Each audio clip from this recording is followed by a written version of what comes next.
Hello అందరికీ welcome back to my mini vlog. అందరికీ happy independence day.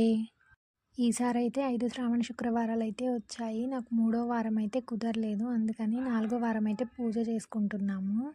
శ్రావణ మాసంలో పౌర్ణమికి ముందు వచ్చే శుక్రవారం అయితే వరలక్ష్మి వ్రతాన్ని అయితే చేసుకుంటారు. ఇంకా కుదరని వాళ్ళైతే ఏ వారమైనా ఏ శుక్రవారమైనా పూజ చేసుకుంటారు. మేమైతే చాలా సింపుల్గా ఇలా అమ్మవారి ఫోటోని పెట్టుకొని అయితే పూజ చేసుకున్నాము. ఈ వరలక్ష్మి వ్రతాన్ని అయితే ఎవరైనా చేసుకోవచ్చు. మనకున్న దాంట్లో ఏది పెట్టైనా అయితే చేసుకోవచ్చు. ఈరోజైతే అమ్మవారికి ఎంతో ఇష్టమైన పులిహోర పరమాన్నం అయితే ప్రసాదంగా పెట్టాము. అలాగే అమ్మవారికి చీర, గాజులు, పూలు కూడా సమర్పించుకున్నాము. పెళ్ళి అయిన వాళ్ళైతే ఎక్కువగా ఈ వ్రతాన్ని అయితే ఆచరిస్తారు. అదే పెళ్ళి కాని వాళ్ళైతే లక్ష్మీ పూజను అయితే చేసుకుంటారు. మేము చేసుకున్న ఈ పూజ మీకు ఎలా అనిపించిందో కామెంట్ చేయండి. అలాగే సబ్స్క్రైబ్ చేసుకోవచ్చు కదా. అన్నట్టు అందరూ ఫ్లాగ్ హోస్టింగ్కి అయితే వెళ్ళారా? నేనైతే వెళ్ళలేదు, కుదరలేదు. అంతే ఈ వీడియో. ఇంకా బాయ్ బాయ్.